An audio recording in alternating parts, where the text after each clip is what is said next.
ایک شخص کو اپنا کان صاف کرنے کے لیے ایک چمچ یوز کرنے کی عادت کی.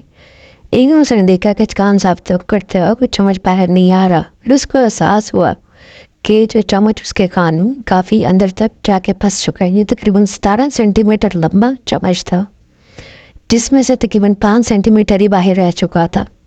باقی 12 سینٹی میٹر اس کے کان کے اندر جا کے پھنس چکا تھا.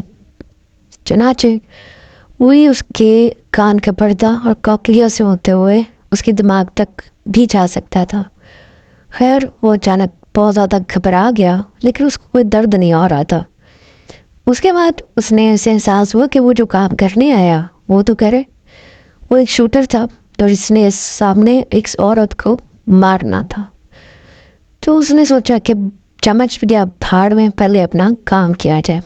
جب اسے وہ اپنی آنکھ اس کے قریب لے کے آیا تو اس کو شدید سنگ کی درد ہوئی اور درد سے وہ گن سے پیچھے ہٹ گیا.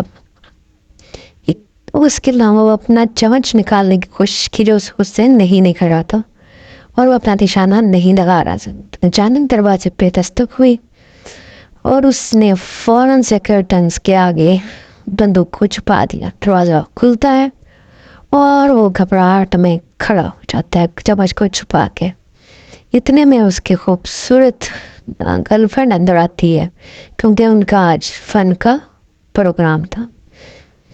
اس کی گرل فرینڈ نے اس کے ساتھ ڈیٹ رکھی تھی آج، لیکن اس کو بالکل بھی یاد نہیں تھا اور اس کو یہ نہیں پتا تھا کہ اس کے کان میں چمچ پھنس چکا ہے. وہ اپنی گرل فرینڈ کی طرف بالکل نہیں دیکھ رہا تھا تاکہ اپنے چہرے کو چھپا سکے. وہ اپنی گرل فرینڈ سے کہنے لگا کہ تم مجھ سے دور ہو جاؤ اور اس نے ایک زوردار تھپڑ اس کے منہ پہ چھڑ دیا.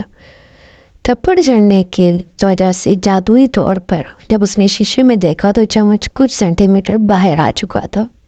اس سے وہ بڑا حیران ہوا کہ اس تھپڑ کی وجہ سے چمچ باہر نکلنا شروع ہو گئے. چنانچہ وہ بھاگا اور اس نے اشارہ کیا اپنی گرل فرینڈ کو کہ مجھے ایک تھپڑ اور مارو.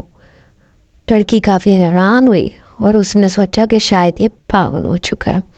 اس وجہ سے وہ گھبراتے وہاں سے چلی گئی. آدمی کمرے میں واپس آ گیا. وہ شیشہ دیکھ رہا تھا کہ اب اس کا وہ کیا کرے اس چمچ کا، کیونکہ یہ مارنے سے یہ چمچ تھوڑا سا باہر ہوا. اس نے کوشش کی کہ اس کو آرام سے دھیرے سے کان سے نکالے، لیکن جیسے اس نے نکالنے کی کوشش کی اس کو بہت زیادہ درد ہوا اور اس کو ایسے لگا رہا اس کا دماغ ہی باہر آ جائے گا.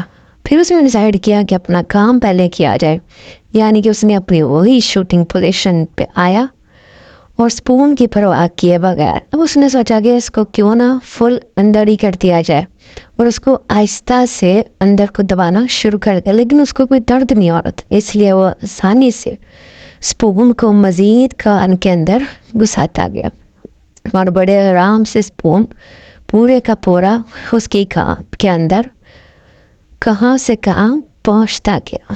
اور اچانک سے پورے کا پورا چمچ اس کا یہ خیال تھا کہ دوسرے کان سے باہر نکلے گا، لیکن چمچ دوسرے کان کی طرف کچھ بھی نہیں تھا. وہ بڑا ہی پریشان ہوا کہ اب کیا کیا جائے. اب اس کو یہ حالت سے وہ بڑا پریشان ہوا اور شیشے کے سامنے گیا.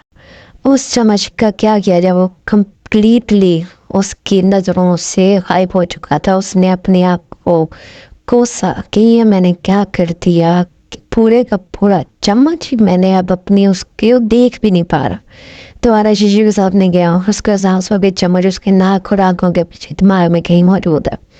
خیر کیونکہ وہ اس عورت کو مارنے آیا تھا دوبارہ اپنا کام کرنے کی طرف لگ گیا، گن کو شوٹ کیا. پھر اس کو احساس ہوا کہ ابھی بھی چمچ اس کے سر میں کہیں موجود ہے، لیکن اس کو کچھ محسوس نہیں ہو رہا، اس کو کچھ مطلب سنائی بھی نہیں دے رہا کہ کیا ہو رہا اس کے ساتھ. چنانچہ اس نے کہا کہ پھاڑ میری تمام چیزیں، اب میں چلتا ہوں. ایک چھوٹے سے چمچ نے میری پیڑ بجا دی ہے، میں ایک اتنا بڑا شوٹر ہوں. لہذا اس نے اپنی ایم لیا گن کا اور نشانہ لگایا عورت کی طرف. عورت تیار ہو چکی تھی، وہ کہیں باہر جانے والی تھی اور اس نے بالکل لمبی سانس لی اور سوچا کہ اب میں اس کو ٹریگر کو اس نے دبانے ہی والا تھا کہ اس نے گن کے لینس میں سے دیکھا کہ وہ لڑکی تیار ہے اور یہ بھی تیار تھا. ابھی یہ انگلی دبانے ہی والا تھا کہ لڑکی مڑی اور اس کی طرف دیکھ کے مسکرا دی. جیسے ہی وہ مسکرائی تو اس کے ہاتھ ٹریگر سے ہٹ گئے کیونکہ اچانک ہی اس کے ساتھ کیا ہوا. وہ گھبرا کے پیچھے کو آیا اور جب اس نے شیشے میں دیکھا تو چمچ جادوئی طور پر اس کے ناک سے باہر آ چکا تھا. آدمی یہ دیکھ کے بڑا حیران اور وہ چمچ بالکل کچھ کیے بغیر اسے ناک سے باہر نکل گیا. اسے احساس ہوا کہ اس عورت کی اسمائل کی وجہ سے یہ جادو ہو گیا. وہ چمچ اس کے سر سے بآسانی نکل گیا. اس لہٰذا اس نے سوچا کہ اس کی اسمائل نے اس کی زندگی بچائی ہے، اس لیے اب وہ بھی اسے کچھ نہیں کہے گا.